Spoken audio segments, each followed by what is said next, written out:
What's up, Chiefs Kingdom? You're on another episode of Chiefs Focus Live. We got Caleb, we got Quentin, and we got the man, the myth, the legend, NFL Networks Adan Rank. What is happening? Oh my God. Thanks so much. First of all, thank you so much for accommodating me. I put in like 30 requests like I had a writer. Like I'm the Foo Fighters. So I appreciate you making the time and everything. I really appreciate it. Here. Yeah, thank you. We appreciate it. Thank you. Yeah, for sure. So I got to ask you a really quick question. All right.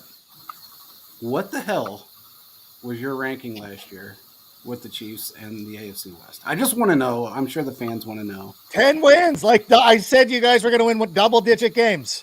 I feel like that's pretty good.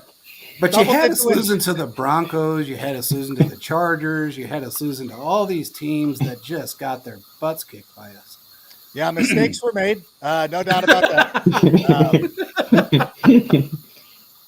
You know what? I think part of it was I tried to not be like the typical fantasy guy who I was saying to myself, like, Patrick Mahomes has played pretty well without Tyreek Hill. Look at the numbers. Like, it's right there. Like, he's fine. And then some NFL guy got into my ear. And he's like, no, you got to watch this tape of this game. You know the one, the divisional playoff win over the Buffalo Bills. He takes over that game. And I'm like, yeah, there's something to be said about that. So I'm like, okay. So I softened it. So I went and I'm like, maybe they'll win about 10 games like that. Clearly, as great as Tyreek Hill is, and he's fantastic, you really can win with Jerick McKinnon, Isaiah Pacheco, Kadarius Toney. So I think Patrick Mahomes, I kind of underestimated just how fantastic he was. Can you actually admit he's absolutely the best quarterback who's played the game? I'm not there yet. I will say this. We've had this discussion. We've talked about this on Total Access. If you had me choose between Patrick Mahomes and Peyton Manning in his prime, I would take Patrick Mahomes. Wow. Right. Okay. Wow. I'll take it. 100%. Okay, like, that's pretty good. Who would take Peyton? Who's the person who'd take Peyton? Because I don't know who that person is outside of Archie. And even Archie might be smart enough to know. Yeah, that's fair. He's done it though. Like he's gone out and he's won the games. He's won big games like that. He's taken it over. And you can even say this when you compare him to Tom Brady.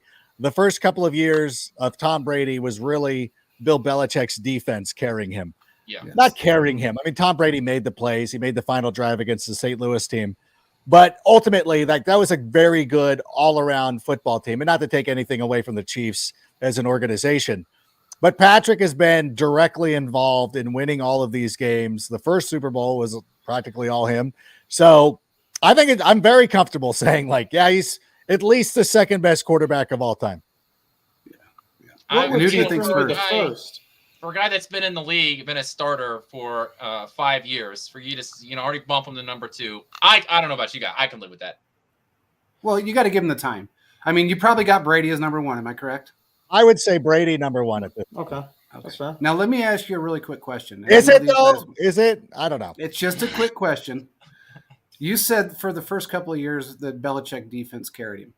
Yeah. Now we know that Brady had top 5, top 10 defenses for 17 of the 20 years he spent with Belichick. Mm-hmm. And the 3 years that he lost the Super Bowl, they weren't top 5, top 10. They were up there in the 15 to 20 range. Their average defenses. Yeah. So when you look at a Patrick Mahomes that played, won a Super Bowl with the 27th ranked defense overall, and then came back and went to another Super Bowl with, I think they were 22nd ranked overall. This year was the best defense he's ever had at 11th overall, and they were all rookies. Yeah. For the most part. I mean, with the exception of some of the defensive line, but I mean, your entire secondary was rookies, other than Justin Reed. So, I don't know. I agree with that, but at the same time, Tom Brady had done it over 2 decades. There was never like a definitive, like, well, it's over for him. Like he did it with different casts of characters, and obviously Patrick's doing the same thing. Again, going back to the pass catchers that he had in addition to Travis Kelce last year, but like there is something to be said about he's done it for a long, like Tom Brady's done it for a long time. And even right now, like if somebody would have said prime Tom Brady, prime Patrick Mahomes. If somebody takes Patrick Mahomes, I'm not giving a big enough of like, oh, okay, like that's fine. It's like the people who like Lou Malnati's as opposed to Geno Ziste. Like, okay, like if you like Geno Ziste better, that's fine. I will go there. I enjoy it, but I prefer this one. Come talk to me in a couple of years. My mind might change, but I think we're already starting to see the right things in place where Patrick Mahomes right now is currently what, the 7th highest paid quarterback in the NFL. Mhm. That's probably not going to change. It's going to get worse. He's going to be the 10th highest paid. He's going to be the 15th highest paid. Yes. Daniel Jones next year is going to end up making more money than Patrick Mahomes. But he's also good with that. He's also come out and said the right things. Like I think that he's kind of like, look, like I'm making enough money. I want to be competitive each and every season. I want to go out there and do everything. And then and what you're saying about Tom Brady is not incorrect. Like it's really not. But had Patrick Mahomes been drafted by the Houston Texans, Oh God. Well, Yeah. does he win 3 Super Bowls? I don't know. Or go to 3 Super Bowls, I should say. So I will give the benefit of the doubt, like coaching is part of it, but it's an exceptional talent, and he's made the most of it. He's made the most of his opportunity. I don't think that you should penalize him. But when everybody comes back and says, well, Brady, because of Belichick, I'm like, that's fair. But Andy Reid is also a huge advantage over, I can't even remember who Houston's coach was. Was it Bill O'Brien? Bill O'Brien. Yeah, Oh, Bill really? O'Brien. Yeah. Bill O'Brien. Yeah. He was terrible. Sorry. I mean, he was not good. He was a better coach than I think we give him credit for, just because he messed up the GM side of it so much. Oh my God. Yeah. Yeah, I he think- destroyed the GM side of it. Yeah, Played I all think those that was picks. part of the problem. Is like, if you look at his offenses, they were creative, and I mean, obviously there wasn't a defense really there, and there really wasn't that many offensive weapons other than between Deshaun Watson and when you had D-Hop there. Other than that, though, what they were able to put together on that offense, Bill O'Brien, and that's why I think the Patriots are going to be a team that will look much better this year, because having a real offensive coordinator for a quarterback is kind of important. A little bit. A Little little bit. So I have go ahead. Ask your bring it back question. to I the knew you Chiefs. had it. If you notice, I have two nicknames. Neither one I gave myself, both of which were given to me. The first one is a new addition that was recently given to me by JP. The reason I was given the quote "Q the Doubter" nickname is because I came on here and I said that the Chiefs should not expect to get anything out of Justin and John Ross, and that we as Chiefs fans should be excited if we got a combined 300 yards from the two of them this season. As a fantasy guy, how do you view that? Do you think either one of those guys will be viable, moving into the season? You know what? I feel like it's the Mecole Hardman syndrome of like, hey, this is a talented guy on a great offense with a great quarterback. Something's got to be there, right? And you always get super excited, and then nothing happens. I mean, Sky Moore last year, Clyde Edwards-Helaire, like they've gone out there and found ways to be productive. And Juju was actually pretty good, but there's not a lot. I don't know. Like I think that you're good with Mahomes. You're good with Kelsey. You want to take a flyer on Kadarius Toney. I know a lot of people will because of the talent. And who else we got there? McKinnon, of course, and Pacheco. Those guys are fine, but I think we're digging too deep. I think you're about right. I think that your doubter label is justified in this instance. There we go, ladies and Well, gentlemen. we're not going to hear the end of this, but that's okay. Oh, God. Thank you a lot, Adam. We'll talk about this later. You just caused us a lot of crap on our show for the next That's a few good point, weeks. though. And I played fantasy football for many years now, as long as you guys have played. But what I've noticed is that you can pick, if you pick a Chiefs player, the only two you can pick that's going to be consistent is going to be Kelsey or Mahomes. Everyone else, they may have a game here, they may have a game there. If you have basically a situation where Clyde Edwards is doing great kind of the beginning of the season last year, trade him away after the first couple weeks, because there's a good chance that success is not going to be stagnant. It's going to drop. So that is a good point, because, I mean, as much as I want to see Justin and John Ross, the Chiefs got a lot of weapons, and not everyone can get the ball. So it's going to be very interesting, but I appreciate the clarification on that. Thank you, Adam. Yeah. No, it's fair. I mean, like Byron Pringle was another guy that was always like, oh, should I pick him up? Like he would have that 1 week where he goes crazy. Sammy Watkins for the first week of the season. Amazing. Yep. That was every year, though. That was every year with Sammy. That was every year. I remember I was in a league and there's a sweet lady named Mama Dina, and she's a delight. I met her through the NFL Twitter handle, and I go, hey, by the way, I go, trade Sammy. After the first week, I'm like, trade Sammy Watkins. She's like, no way. Why would I do this? I'm like, just trust me. It didn't work out for her. Yeah. I do have was just injury prone. I mean, terrible. I do kind of have a question for you, real quick. If you were doing just a dynasty fantasy football mode style, what position would you say is the most important and why? I'm just kind of curious your thoughts on that.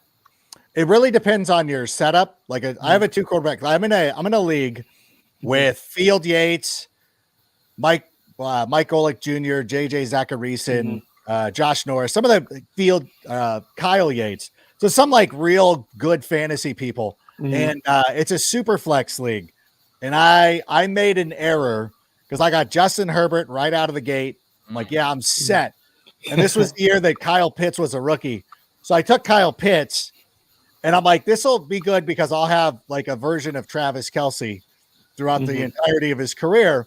It hasn't come to fruition yet, but I ignored the quarterback, and it's been bad because I took Zach Wilson.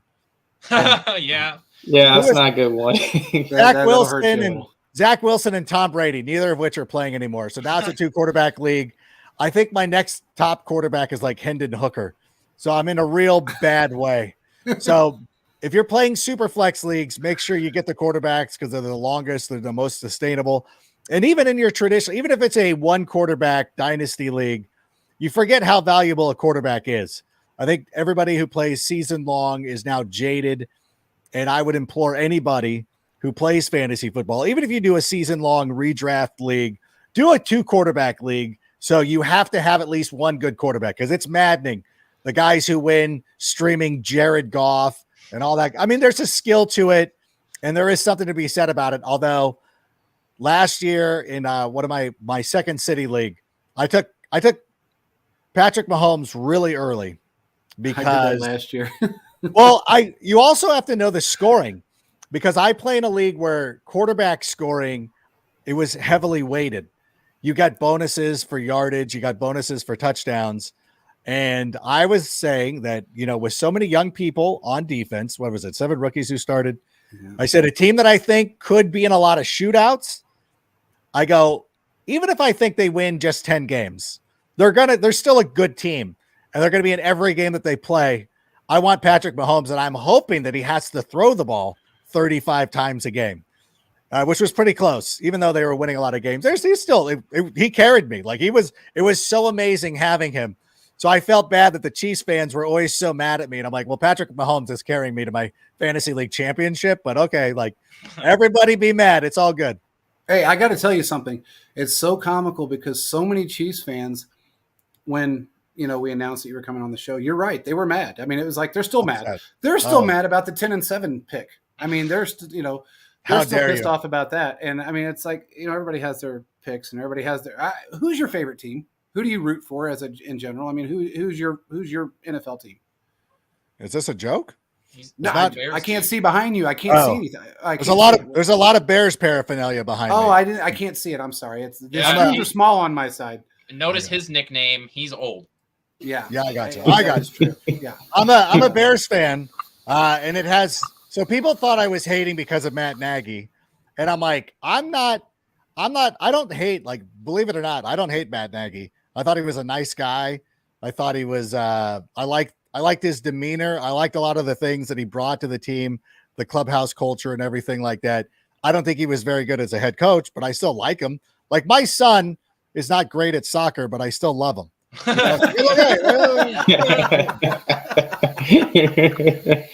So I really like it. And then last year, and then it got into the playoffs, and we're doing, I'm making television, and they're like, hey, do you want to go out and cut a promo, like a pro wrestling style promo?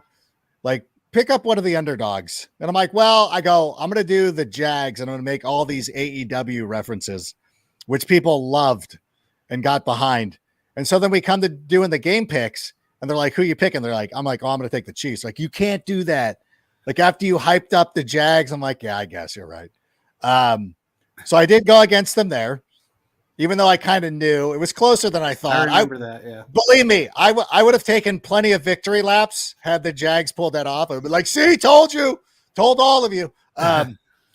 I will say, in fairness to all the Chiefs fans who hate me, I did sincerely pick the Buccaneers. I did sincerely pick the Eagles. I was definitely wrong in both occasions. And I think you can, like, I don't like when people try to defend or like try to reason, like, I was mistaken. Like, the Bengals are a good team. Like, it's Yeah. not like that was a good game. It was very close. It came down to the wire. The Mhm, Super Bowl came down to the wire. Like, it's not disrespectful. You have to pick somebody to win or lose. mhm. So it's comical to me. And I don't want to be one of those guys that's like, well, now I'm going the other way and just doubling down on, like, if I'm wrong, which I clearly was, I was wrong. Like, okay, yeah, you're right. They're a lot better. Losing Tyreek Hill did not matter as much as I thought it was going to. Especially, I thought it was going to matter in the big games. Like, I thought AFC Championship games, Mhm. Super Bowl, that's where it would matter. And then you're like, no, it doesn't. Like, Kadarius Toney somehow is just as good, so it doesn't matter. Yeah. And he's just going to, they got him slated as the number one wide receiver this year, which is kind of crazy to think about. You know, I mean, Kelsey's always going to be number one until he's gone, but wide receiver wise, they got Tony slated as the number one receiver. I do see the talent in him. You know, he did have some soft tissue injuries. Again, it was the Giants medical staff, so you can't really expect a whole lot. Yeah. When he came here, started doing a lot better. You know, he had a little ankle tweak, but that was really about it. There wasn't the soft tissue injuries went away, and he started playing really well. So it's also not playing in the Meadowlands. Yes. You talk about the soft tissue injuries. Yep. I think not playing in the Meadowlands is a huge thing. There's just some fields that aren't great, and Chicago's that's a huge one of issue. those fields. Well, they changed it. They changed it last year. Oh, they finally changed it? Yeah. Oh, good. Yeah, they needed to, because that was bad. 100%. There was. I mean, between there and Washington, I don't know which one. Well, I think Washington was probably worse. That's atrocious. They did not change it. That's one of the good things about the Bears over the last couple of seasons is that they've really made the minor adjustments of, like, making sure the field's in better shape, updating their practice facility, like bringing in an assistant general manager. You know, when Ryan Poles was hired, he brought in Ian Cunningham from Philadelphia. That was the first time they had an assistant GM. And Ryan Pace had tried to get this gets to happen, and the Hallis family, they said no, and but they were able to change. Ted Phillips is gone. Kevin Warren's now in. So they've made minor improvements, and the field is a big issue, and I'm glad they were able to take care of that. Well, this is actually something that's come out recently where I think it was this week where the discussions of, field turf versus regular, grass turf have come back on, and that the problem is that not just that, grass is better for your knees because that force doesn't go up to your doesn't go all the way up your leg, or when you see guys like Tua, when they hit the ground, you're hitting turf, if it's not taken care of well, and just the fact that there's rubber pellets in it, your head's gonna bounce back off of it. So I think that all the NFL should switch to turf field, or should switch to grass fields, just because even if you don't care about the people, you're protecting your investment. Well, you got to think about what's underneath that turf as well. Yeah, I mean that's a huge thing. It's a type of grass too. Like, the Bears had a grass field, but it was the wrong kind of grass, and they had to switch it. And I think all these teams, they need to be able, they need to have a uniformed field. I think, we know what grass is the best. They just know what it is. I'm sorry that I don't know which one it is exactly, but they know what it is. Make everybody do it. Yeah. I agree.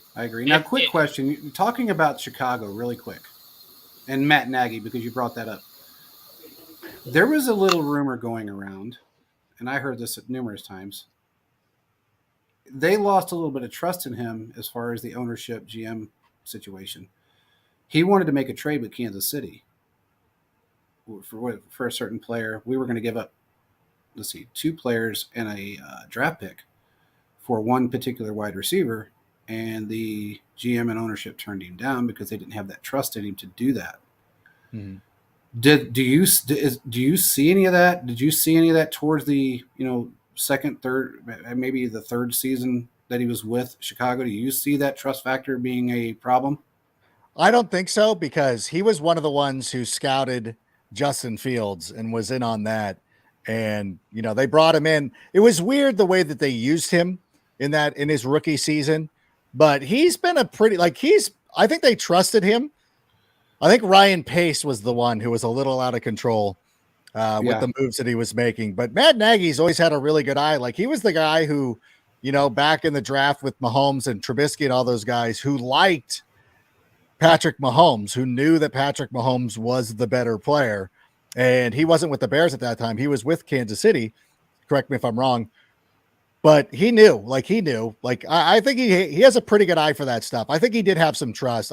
I think they still trusted him, but I think at some point they knew that Ryan Pace wasn't going to survive, so they kind of minimized what he was able to do. I see. He was a lame duck GM. He was, a ton of power. That last season, it's all worked out. I'm happy with Ryan Poles. I think that's going to end up being a tremendous hire when we get down the road. I'm hopeful that Matt Eberflus is going to be good. I like him. So far, so good. But I think that ultimately, it's one of those things that I feel good where they're at now. And so it would have been nice to give Justin a head start with the coach he was going to be with. But, I think we're okay where we're at right now, and we'll see what happens this season. Well, I think you guys are definitely going to make a leap forward. I would hope so. Had with him. I think that the realistic, I know the Chiefs fans are like, stop talking about the Bears, but I'm going to keep talking about them. I'm going to keep talking about the Bears. I will say this. Realistically, if they could have a season similar to what Detroit did last year, where very fun, they were fun. People liked them. They won 9 games. They beat the Packers. It was an enjoyable season. I've said this multiple times, is that outside of you guys, the Lions had the best season, because they beat their rivals. They won. They went out on a win. They sent Aaron Rodgers to New York. You're like, there's outside of winning a Super Bowl, there's not much more as a fan that you could ask for. So it worked out well for them. Yeah. Well, from a fantasy football perspective, I'm drafting Justin Fields. The people I'm in my fantasy football, they don't know that yet. But I'm drafting. They do now. Justin. They do now, yeah. I will draft Justin Fields. It's going to happen just because I got burned by Lamar Jackson in those first 4 games. I'm in multiple, and he was on that tear, and I lost 2 different games with 2 different leagues because I just got burned by Lamar Jackson. So I now have way more respect in fantasy football for the running capability of quarterbacks, and also it's just electric to watch. Yeah, and we'll probably not see him rush for 1,000 yards this season, which is okay. But DJ Moore is going to have a tremendous impact on his development, similar to what Stephon Diggs did for Josh Allen, similar to what A.J. Brown did last year for Jalen Hurts. So we're going to see a vastly improved Bears offense. We're going to see more precision passing from Justin Fields, but I still think he runs for touchdowns. I don't think he runs for 1,000 yards, but definitely going to have him. And every game, I think you go into it thinking that you've got probably a floor of 40 rushing yards, which is nice. So that's a good one. Well, that's the thing, talking about that, Caleb and I have talked about this for years on this show. Lamar Jackson, compared to like a Justin Fields or even, Mike Vick or anybody else for that matter that was a running quarterback, a pure running quarterback. Those skinny legs of his, we knew we're gonna end up causing him issues. The DB was going to take him out. Somebody was going to go after his ankle, whatever the case may be. Justin Fields has a lot of strength. Yeah, he works on his legs. He's a big guy. Yeah, he's a big guy, and I think that is going to play into a huge part of his game. And it's not going to be a detriment to him like it was Lamar. We knew that was coming. It was just a matter of when. Lamar didn't have the accuracy that Justin Fields had at an early age. I'm sorry, but he just didn't. No. Justin Fields was a better quarterback. Yeah, when you look at what he was able to do at Ohio State, he was a pocket passer that can just run. And, he's a dual threat. But I think ultimately we're going to see an opportunity for him to go out there and prove it as a passer this year. Yeah. Well, it's like Mahomes said, he runs scared. He don't want to get hit. And he's not lying. I mean, he's telling the truth when he says that. He said, if I run like that in the combine, probably ran a 4.2. Yeah. But it's just it's just a matter of different players have different skill sets. Mahomes he's a backyard quarterback. All He's a around guy can do everything. He can just Yeah. do it all, and that's the That is difference true. between him and a lot of guys. So I think he kind of reminds me a little bit of how Aaron Rodgers played, and a little bit of Brett Favre back in the day. Yeah. but more accuracy and a little bit more intelligence, especially with Brett Favre, because Favre threw so many interceptions and just made so many mistakes, especially during his early years. But looking at Justin Fields, I think you guys have the nucleus to be able to be a really good football team. Now, I think so. Aaron Rodgers going to the Jets. What do you think is going to be with the Jets this year? I really think he's going to be good. I think when you look, it's going to be like Peyton Manning to the Broncos, not Russell Wilson to the Broncos. I think he's going to go out there. He's going to go out there, throw for a lot of yards, and I would even say this: Garrett Wilson needs to be one of the receivers that you draft in fantasy football. Like, you've got to have Garrett Wilson. I have on my team right now as a keeper. Okay. Perfect. I'm going to keep him. Thank you. Keep it. And I also like, what's up, Philip? I really love the idea of where you can get him. You can get him with Devontae Adams. And if you have Devontae Adams and you have Garrett Wilson, I think you're going to end up having a pretty good fantasy team. What do you just quick question. Do you think it's possible Devontae Adams could be traded by week 8? Do you think he's going to stay in there and stick it out? Or do you think he could possibly be gone? Because it's not looking good over there at the Raiders. Every week we talk about him, it looks like just a dumpster fire sometimes. What is your personal opinion? Do you think he's going to be traded, or do you think he's going to end up lasting the entire season?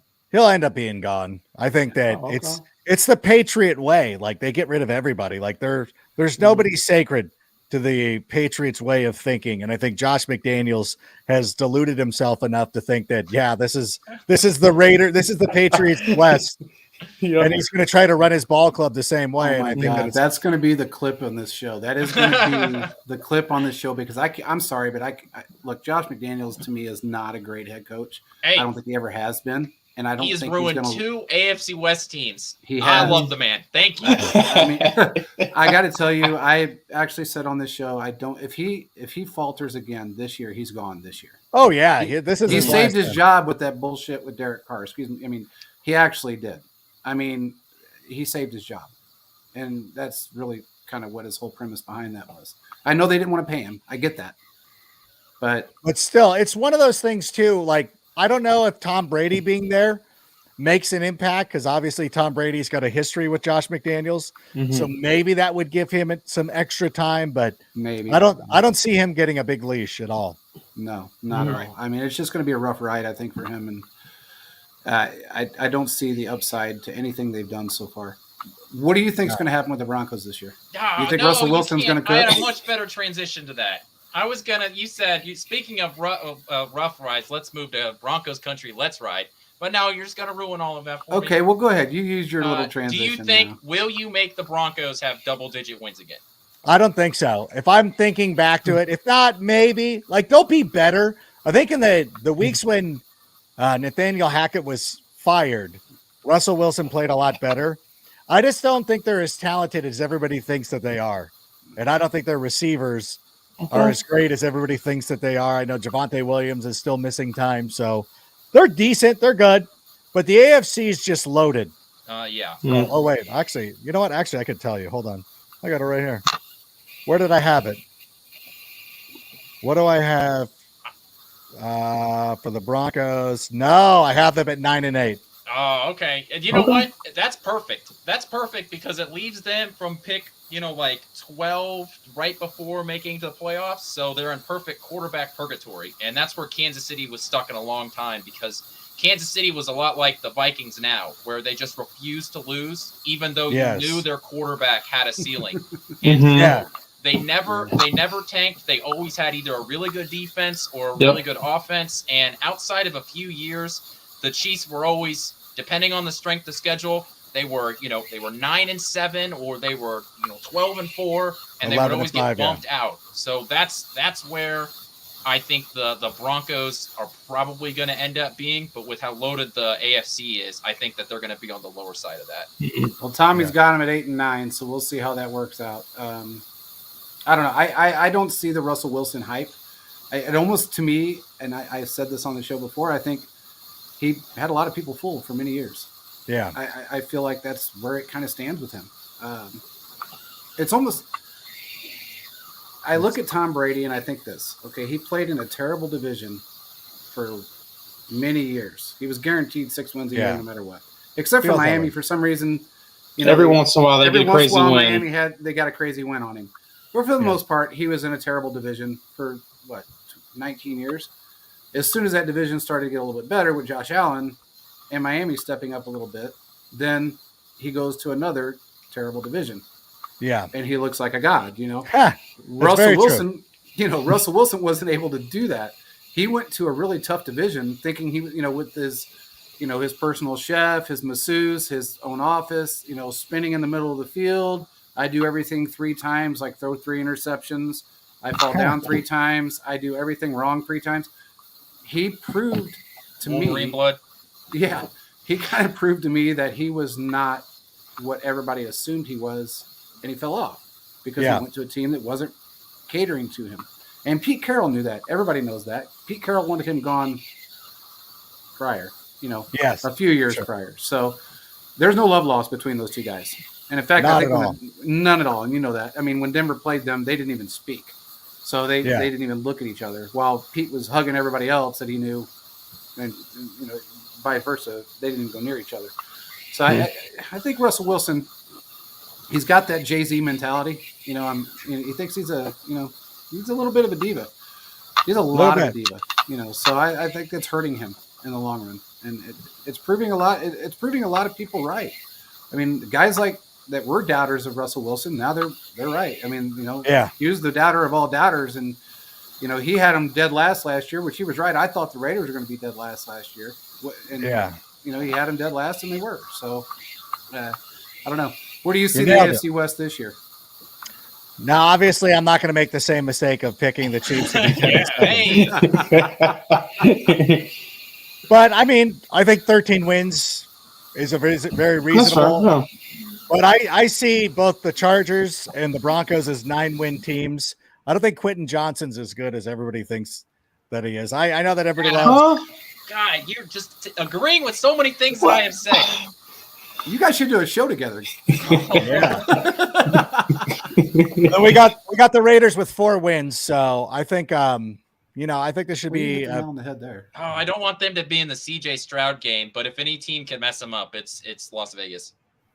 Well, there's a you're thinking about Caleb Williams, the winner of the Caleb Williams. Caleb Williams sweepstakes. Mm-hmm. The Colts. Well, the Cardinals are in the mix. Cardinals, Tampa Bay, these are teams in the mix. I think Washington's going to be too good. They're not good, but they're going to be too good to get him. Mm-hmm. I think if you're Indianapolis, and I got to go after this, but if you're Indianapolis, I think that what the Bears did last season, if you can go out there and have Anthony Richardson light it up and then win 2 games so that you get the number 1 pick and get to trade him and then get a haul. Because what the Bears got for Bryce Young is pretty good. But what a team like the Colts could get for Caleb Williams would be unbelievable. So I think that's exactly what the Colts want. That's the dream season for the Colts. Okay. So real quick, Brad's got a question. He says, "What do you think of Rashee Rice?" I liked him. I thought that of the Tank Dells and even Quentin Johnson, of those guys from those Texas schools, I thought that Rice was kind of overlooked. I know he kind of did everything for SMU, but at the same time, I think that he's got a lot of potential. Of those 2nd, 3rd, 4th round guys, I think that he might be my favorite. Thank you. Thank you for saying that, because we have had the biggest issue within Chiefs Kingdom about the. I mean, honest to God, when they picked him, I thought they were going to burn the city down. I mean, they wanted everybody else beside. It could have been anyone. It didn't matter who it was, and we were excited. We were happy that he came on board. Mm-hmm. But I like his mentality. I like the way he approaches it. And sitting down, there's a prominent wide receiver that I work with who likes Rashee Rice as well. So I feel pretty good about that. So, okay. I won't say who it is, but I think you'll be able to figure it out. Yeah. Him and I were both in agreement on Rashid Rice. I'm like, okay, I feel pretty That's good. good then. Yeah, Good he's with gonna my play. assessment. He's going to be. I Awesome. think he's going to step up pretty quick in an Andy Reid offense. That's going to be the 100%. biggest thing. Yeah, if you can step up in this offense and do it quickly, you're doing something right. So Which For means sure. there's no place in the offense for the Ross brothers.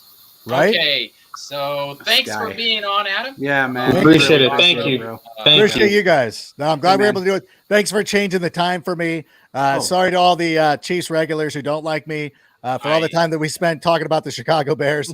I'm sorry, but Hey, Oh, you know, you're good. Don't worry. we're an about it. NFL show, man. We can talk about whatever we There it want. That's is. the beauty We're of having, good. hey, the beauty of YouTube. You can say whatever the hell you want. Right? Anyway, man, we really appreciate it, dude. Anytime, come back on. We'll do. anytime. Appreciate Okay. it, bro. I'll do it Hey, for sure. Enjoy tonight with your daughter. Your is it your daughter or your son? Daughter, yeah, it's my daughter's Yeah, open daughter, house. yeah. We're gonna go do that Well, right enjoy your night. Perfect. All right. now. All right. Thank you Yeah. so much. Thanks, We'll man. see you guys Uh-oh. later. Thanks again. Yeah. Bye. Bye bye. Okay. Well, we got to hear Quentin. It's won his Oh victory. God, I'm so Here we vindicated. go. I Get am it out, You're not get it out. vindicated. You're not vindicated. You're not vindicated until you have a Chiefs guy on and Ross says the same thing takes you're saying. Are 100% on par. There's not really a place in the offense for them. They both there a are mute button significant here? injury history. Hold on. I Is there a mean- mute button? Oh, it's so fantastic. Well, you can say cue the truther now, not the doubter, the truther. If you want to do that. Oh God. I mean, look, okay, let's talk about it though. Okay, Mhm. so Kadarius Toney's wide receiver 1, right? Okay. That's where everybody wants. I think that MVS is your 2. Okay. Sky Moore or Richie. I think Richie James is wide receiver 3. But I know a lot of people are going to argue for Sky Moore is 3. At this point, it doesn't really matter to me. So make those 3-4, right? Okay. Then we've got Rashid Rice at 5. Justin Watson is on this team. That's 6. That's right 6. now. Are we really going? Yeah. Okay. Well, so then you've got 2 injured players for what, 7 and 8. Are they carrying that many wide receivers? I think they do carry at least 6 to 7. I think they take 7. I had a feeling Richie James could possibly be a cut in training camp, possibly towards the end of it. But I could be wrong. I think if anything happens, Justin Ross is making the roster. I feel like He's signed. I mean, he's going to between make him the and roster. John He's Ross, signed. I think Justin has the better chance. Well, Ross Justin's would be the guy to signed. be on the roster. That's the difference. Spot. Justin's on a contract. So I don't know if he's going to go anywhere given the fact that he is on a contract. So it's going to be tough for Brett Veach to eat a contract again and have another issue like he did with Clyde. Both of them will be able to fit on the practice squad again. Okay. And unless there is, what is it? This over Sky Moore? What is that in reference to? Richie James over Sky Moore? I think that's what he's Is saying. that what the comment is? If you could clarify that, then I will. Yeah, clarify what you're saying there, man. I think Richie James just has more NFL experience. I don't know exactly, what. I'm just not sure what exactly we saw with Sky Moore over the year. Let's be honest. Sky Moore did not have a year in which he brought a lot to the wide receiver room. And I'm just not He sure. only had 1 year. Skill set. I know. That's what I mean. It's like, I just don't want to fall down this Mecole Hardman role again, where it's That's fair. Okay, from year 1. And Mecole Hardman had a great rookie year. Yeah, fantastic. And Sky Moore had such a limited role in this offense, while really the only, superstar on the team other than Patrick Mahomes, obviously, was Travis Kelce. So in theory, there should have been snaps for him, and he just never broke through that barrier. You bring in a guy like Richie James, I just think that Sky Moore will probably be the 4 on the team. Well, let me ask you something. Given the fact that Mecole Hardman had such a great rookie season with the supporting cast that he had, and nobody really knew what we were going to do, they didn't have our number like they did in 2021, where it was pretty predictable. So given the fact that Sky Moore had such a, I guess, average year, didn't have so many snaps in the offense itself. Now that he's learned the playbook, he's gotten more acclimated, he feels more comfortable within the offense. Why wouldn't he be a little bit more of a, uptick this year compared to last year? Because he knows the offense. He knows what he wants to do. The kid's very determined. I mean, Yeah. Go ahead, Go Quinn. ahead, Caleb. No, so yeah, I just, and this is just my opinion. I feel like Rasheed Rice will have a better rookie year than him. Just due to the weapons and things kind of surrounding Mahomes. I think Sky Moore can do great, but I think he needs some more time in the system. That's without seeing Rasheed Rice play. And the reason why I'm saying that because I think what we see with Rasheed Rice is kind of what we were expecting that we would get from him with Cole Hardman earlier in his career, just all around. And I think the Chiefs got a really good gem of wide receiver. Sky Moore is kind of more your technical wide receiver that's going to run the right routes and do the things you need him to do. But someone like Rasheed Rice, I feel like is an upgrade and can possibly do a little bit more than what people think he can do in his first season or two compared to a Sky Moore. It is, to me personally, it feels like the Chiefs have always been safe with the wide receiver position. They're picking the guy who has the best route running and things kind of along those lines.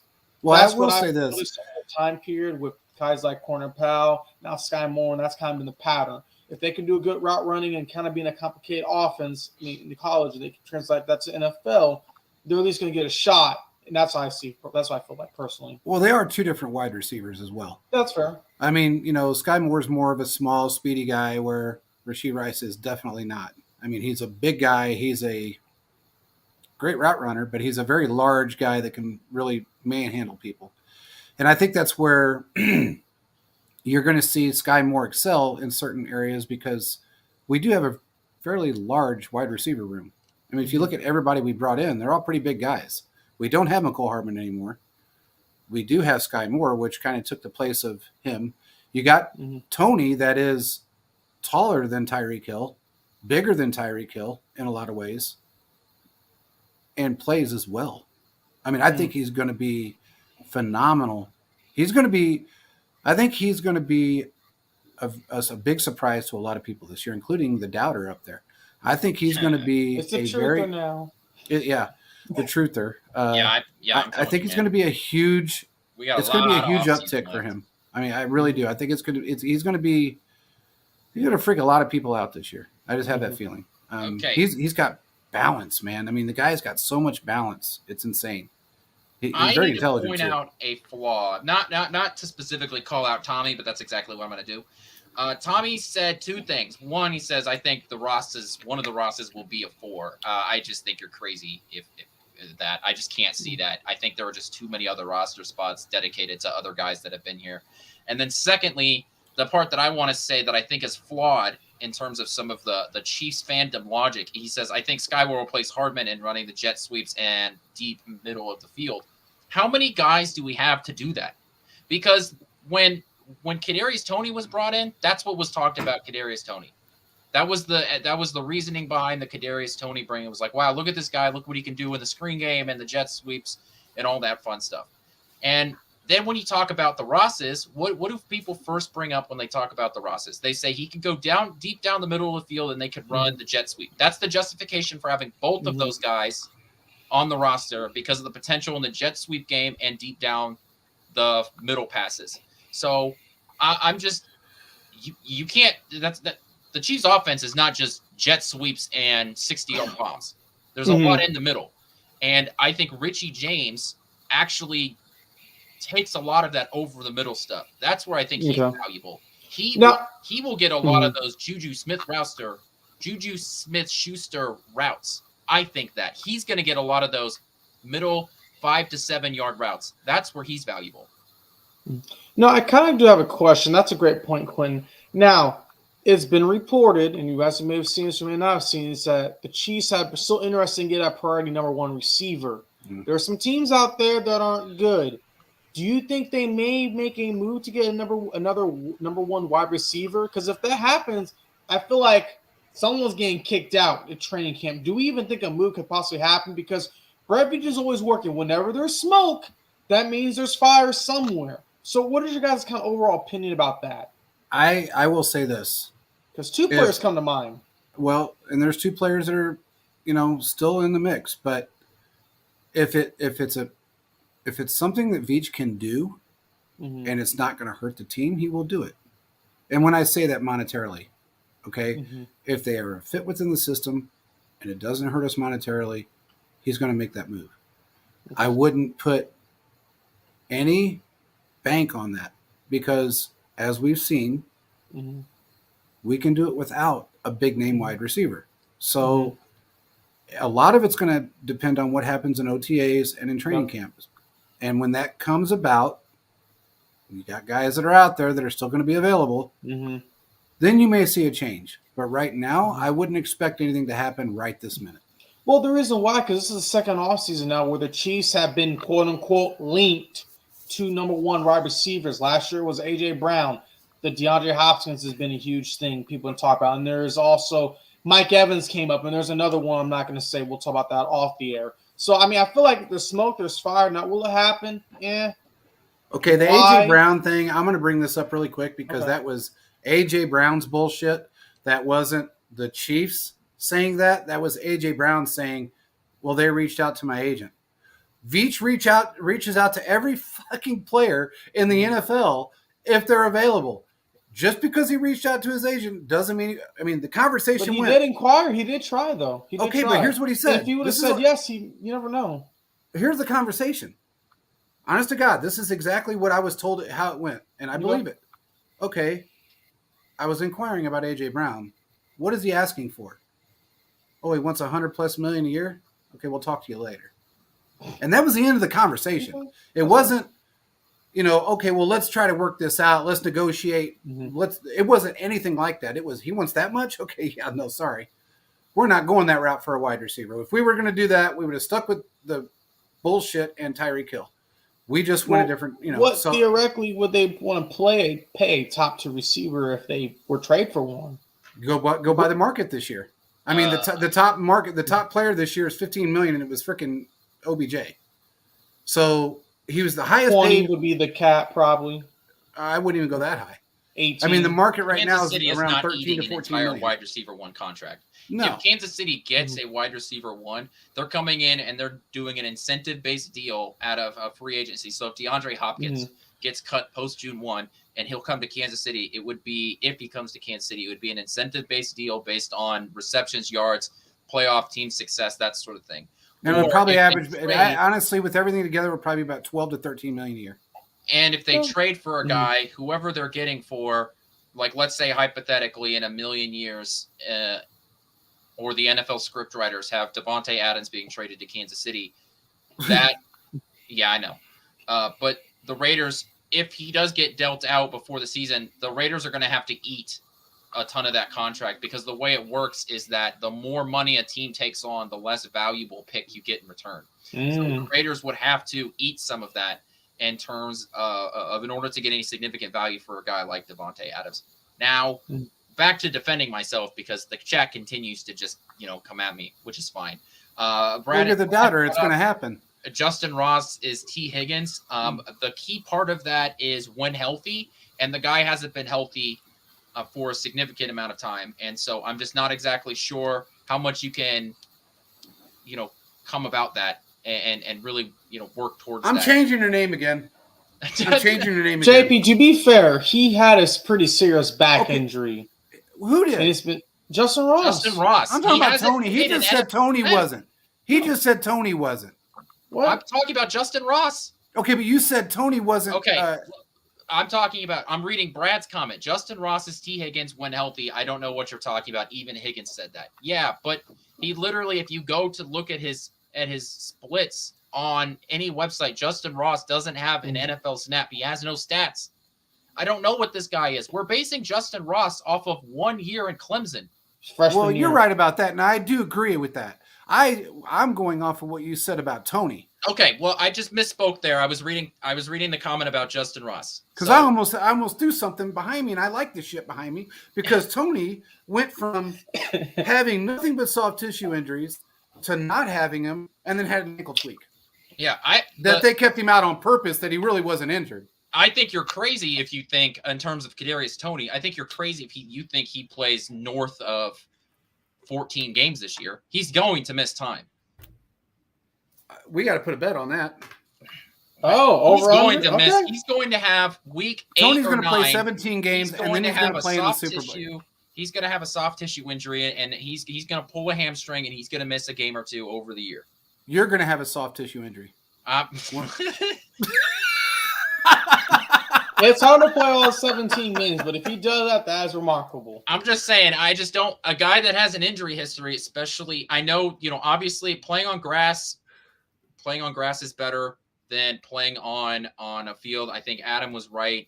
Playing Thank you, on a Tommy. turf field that gets used every week, like it does in New York, it definitely isn't good for Hell you, no, it's not especially good. a speedy guy like that. But I just don't think that you can watch a guy go through a ton of injuries and then expect him to come off of that and then play an entire season, especially when now they've added an extra game. Hold on. And that's why I'm concerned. That's just for Tommy because of what he just said. Read that comment. Yeah, and Adrian Peterson blew both of his knees out and came. And he played until he was 37 years old. Yeah, so we can talk about the exceptions to the rule. Brad's got popcorn up. Well, that's why I'm curious though, Quentin, because since he's injury prone, will they bring in another person? Because what if he's out for a extended period of time? But we'll see what happens. I think that's why they brought in Richie James. Well, it could be, but in the same aspect, you have to have insurance. I'm more concerned if that's what they think. I think Richie James is sort of their guy that they're confident he can run some of those over the middle routes. Look, he was with the Giants last year. And when we talked about bringing Kadarius Toney in, what was one of the things they said? They have their offensive coordinator came from Kansas City, and so they run a very similar system. So why not bring in another guy that's already familiar with that similar system? I think the same benefits for bringing in, should also go to Richie James. Every year since Richie James has been in the NFL, his yards have gone up. When he was with San Francisco in 2018 all the way to 2020, his yards went up. And then, in fact, going from San Francisco to New York, his yards jumped up almost 200. He was at 394 in 2020 with San Francisco, and in 2022, he had 569. So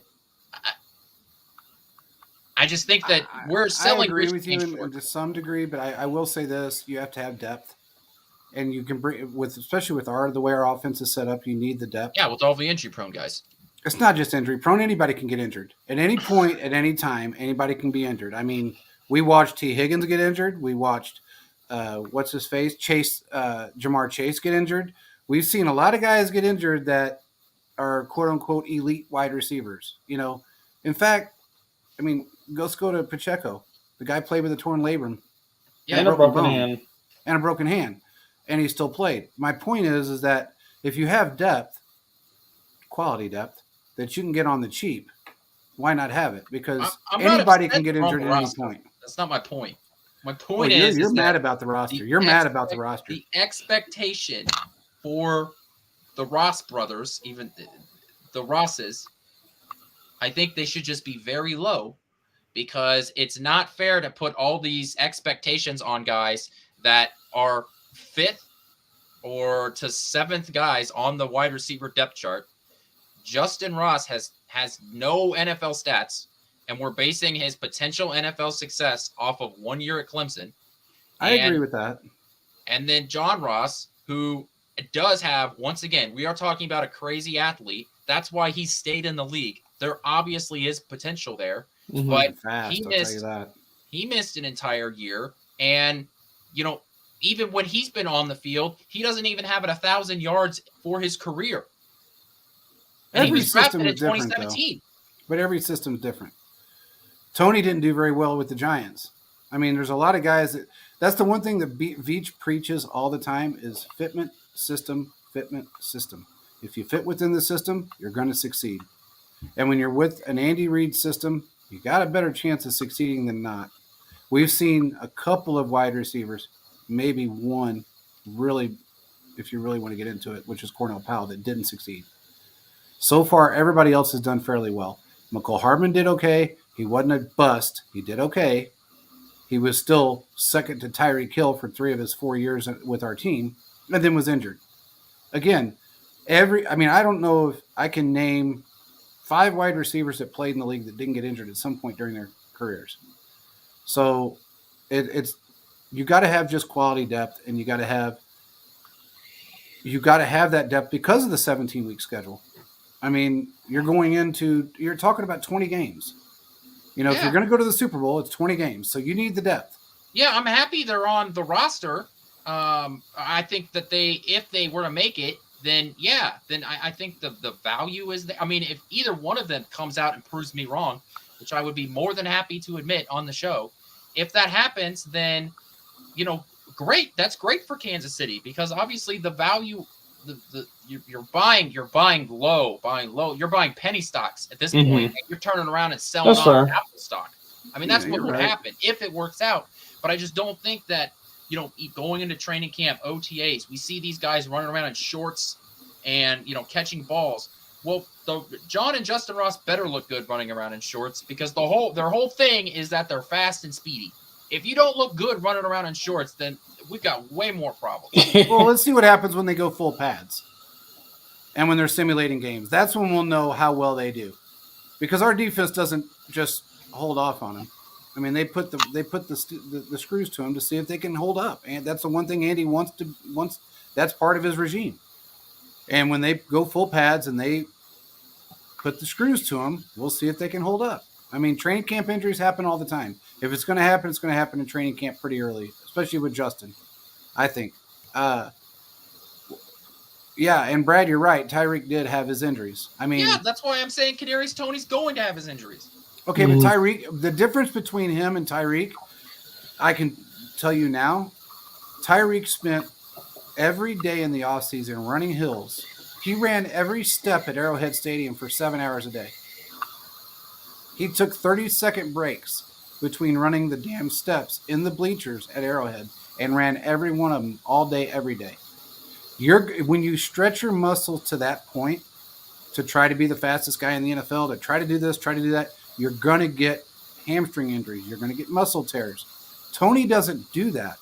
I think he's strong on his own, and he had a terrible training medical staff in New York, and they played on crap turf. And again, going to your point about the turf, I agree with both of you guys. Adam was right, and you were right. They need to, man, do you understand what's underneath that turf on some It's concrete. It's fucking that concrete. Stuff is terrible. Yeah, That's not. I mean, look, man. If these guys wanted to play on concrete, they just go play out in the street. I mean, that's crazy to me. That turf, and then you got rubber pellets. You got basically carpet padding and a slab of concrete. And imagine if it's below freezing.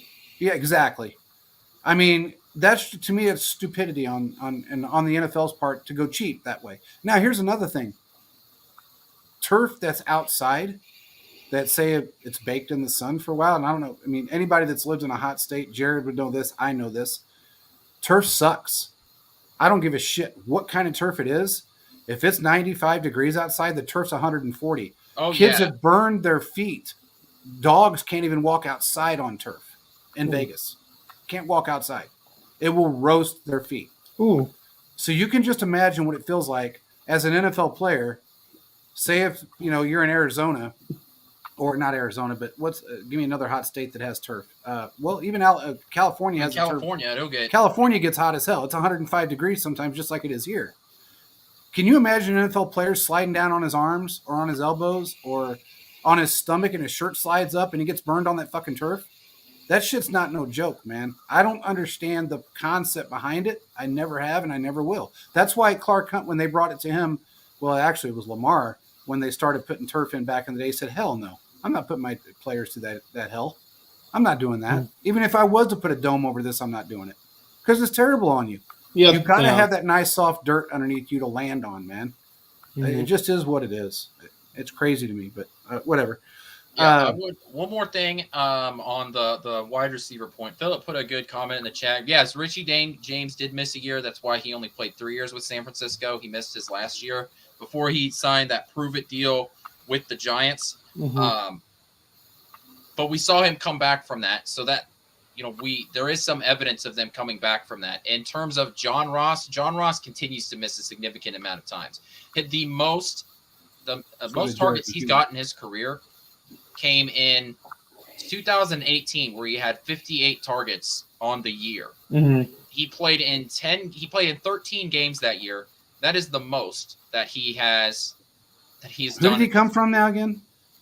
He played in Cincinnati, and then for 4 years, then it missed obviously all of 2022 and played 1 year with the Giants in 21. Well, there you go, the Giants again. But he had his, let's see, third most productive year with actually his second most productive year was with the Giants in 21. And he got injured, right? Because he got 224 yards. And the year he had the most targets, which is 2018, he had 210 yards. Okay, but did he get injured in 2021? I think he did. He started in one game and played 10. Okay, here's my thing. I am going to preach this till I'm dead. They have a dog shit. Okay, but you only play in that stadium half the time. You go. It doesn't matter if your medical staff isn't good enough to get you back into shape. He also played in Cincinnati for 4 years. So he's been in 2 different places and continues to have the injury bug plague him. The most games he played in was in 18, and it was in 2018, and he played in 13 games there. Well, you know what? Jerry McKinnon played and missed 3 seasons, and look how he broke out in 2020. I mean, but it's a case by case though too. I feel like, and it's I would say it's a little bit the player, it's a little bit the medical staff, and it's honestly a little bit of luck and what's being drawn up for you. I agree. I think the medical staff has a huge part in it. I really do. They get you back quicker. I could say that. Yeah, I mean, I think there's some evidence we could see that as well. Also, where they utilize the right way is a big thing too. I think that's very important when you look at things as a whole, because when you look at it at the end of the day, McKinnon struggled with the Vikings and struggled with the 49ers, but once he got to the Chiefs, Andy knew how to use them, and his production went up, and he wasn't injured. Yeah. So he kind of had a rise where it looks and he's the best blocking running back in the NFL. Well, yeah, he is. And I just believe, and I understand, I just feel like fit is the main contributor. You can't, like Adam was just 100%. Saying, Quentin Johnson may not be the best thing since sliced bread. And we could very well see that with how he plays with the Chargers. It's all about the fit in the system of what they can do. Yeah. So, I agree. I feel like if they get these guys into shape and they put them on the field, if they go with 7 wide receivers and no fullback this year, which I think they're going to, this is going to be a different fucking football team. All the way around, man. I mean, it's going to be scary. You have no idea how if you have 6, 7 wide receivers that can constantly be on the field at any point, any given time, you have absolutely no idea who you're going to be able to cover. You don't know their tendencies. It's going to take 3 years to figure those guys out. Honestly, especially guys that haven't played a whole lot. That's the biggest thing. If you don't have tape on a player and they're in an Andy Reid system, and you don't know when they're coming out and what freaking formation they're going to be in, what packages Andy's come up with, holy shit. That's just dangerous. That's dangerous. That's a scary thought for any other NFL football team. It just is. And I guarantee you, I don't give a shit about the Eagles right now and how many players they picked up and what they think they did. They're shaking in their boots right now thinking about what wide receivers we're keeping and what Andy Reid's going to pull up next. Yeah, I'm not worried about this offense at all. I mean, Patrick Mahomes is going to get us 5,000 yards. There's not going to be I don't think there's going to be a true sort of number one wide receiver. I think that Tony is going to lead the offense, the wide receiver room in yards, and Travis Kelce is going to be another 1,000, probably 1,100 yard receiver this year. I just don't think that we should that either of the Rosses are going to be an impactful part of the season this year. Oh, good segue really quick, Quentin. I was going to bring this up to you because I heard something from 3 or 4 ex-players that are now analysts, and they all said the exact same thing about Travis Kelce. They see him being the same exact producer for the next 3 to 4 years. They all see it. They think that he may decline at age 35, 36. You may start seeing him decline a little bit. But they feel like he is going to be able to produce the same way he's been producing for the next 3 to 4 years. I'm on that bandwagon. And I'm not doing it because I'm a homer. I think he is the best that's ever played that position. Better than Tony Gonzalez. I'm sorry, but he is. And I think he's kept himself in such a great condition And I know this last year was hard on him. He said that. But the year before was hard on him too. And he had a better year this last year. So can you imagine him coming in 100% healthy, playing with Patrick Mahomes with a whole new set of plays, packages, things that they've come up with in the offseason? Holy shit. He's going to be dangerous again this year. You just can't stop the man.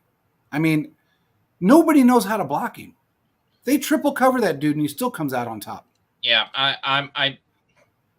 I still think Travis Kelce's going to be north of 1,000 yards. Oh yeah. I just think that Kadarius Toney and MVS will probably both end up around 750, 800 yards. I'm not sure with him. I think Kadarius Toney is going to miss games. I think Richie James is going to be a guy that is going to get another. I wouldn't be surprised if our top 3 wide receivers are all right around the same yardage, because I don't see any of the wide receivers really becoming a quote-unquote number 1 guy, just because I don't know if the targets are necessarily there. If maybe Kadarius Toney breaks the 1,000-yard, but it's not by much. And I just don't think, in terms of the yardage to go around, the amount of snaps to go around, I just don't think the Justin Ross or the Ross crew, John Ross, is going to really be an impactful player. There's just, to me, there's just not enough roster spots, and it's a numbers game. Yeah, well, that's if you fair. got him on the practice squad and you need somebody to step up, you got him there. I mean, yeah, I'm not against them being on the roster, and I'm not saying that they're not going to do literally anything at all. I'm sure at certain points one of them is going to get on the field, and they're going to end up with 200 yards. I mean, we're going to see them on the field. But, we've had this conversation before about other guys that have ended up on the roster. Josh Gordon.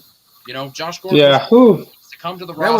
That was more of a want than it was I guess you a weren't the reality. only one talking about it. There were plenty of Chiefs fans that were like, "Look at Josh Gordon. Look, he's missed a bunch of time. Now his wasn't injuries. His was off the field stuff with smoking weed and the NFL being crazy about the weed policy.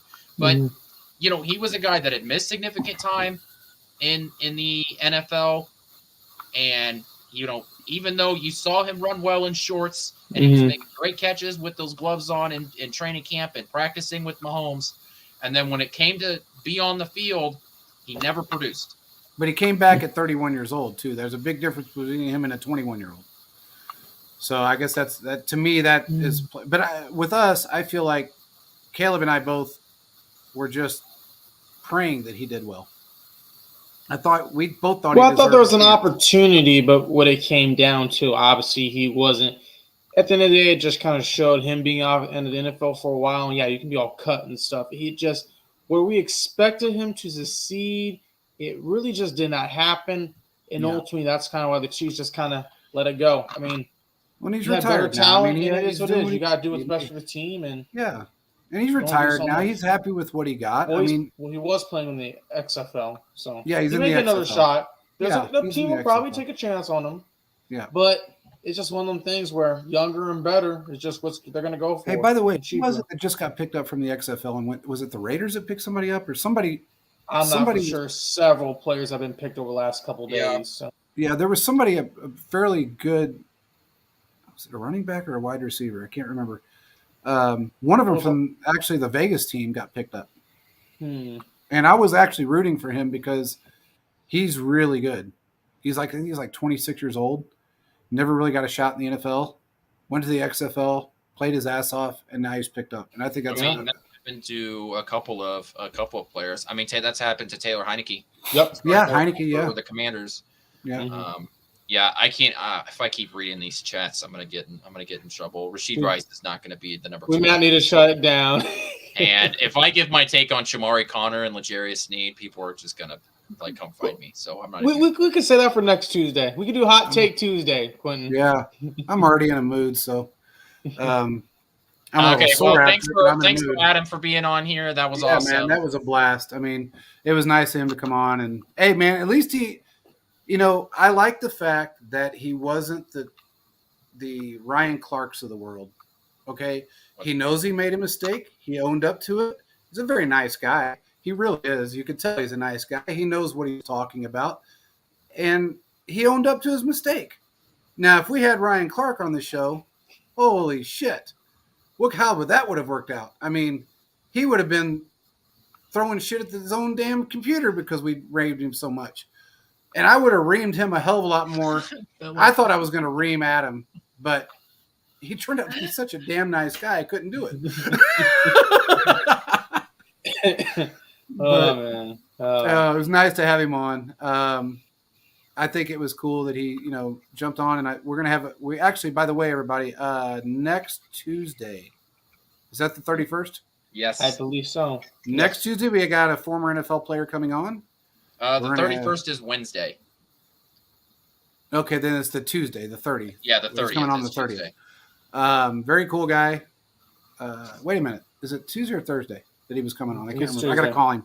Maybe it was Tuesday. Anyway, he's coming on. Very cool guy. 7-year NFL veteran. We're going to talk to him about his thoughts about the team now. Talk about old times. Yeah, just have a good old time in general. Mm-hmm. So it'll be fun. Maybe he That can being validate my Ross take. Oh, God. Okay. He's not going to That's do it. I'm ended. just telling you, Quentin. Cut. This guy is through and through Chiefs. He's not going to validate it. Willie Rofe he'll come to you. I want Willie to come on. Willie just come to your house. He'll fly from Florida, come to your house, smack you around, go back home. That's just how Willie is. You can't mess with Willie. He don't play. I'm just messing with you. I think Joe is one of the coolest guys, and I think Adam. Thank you, Adam, again for coming on, and we're gonna have a lot of fun next week. So, with that being said, we will talk to you guys then. Peace out, everybody.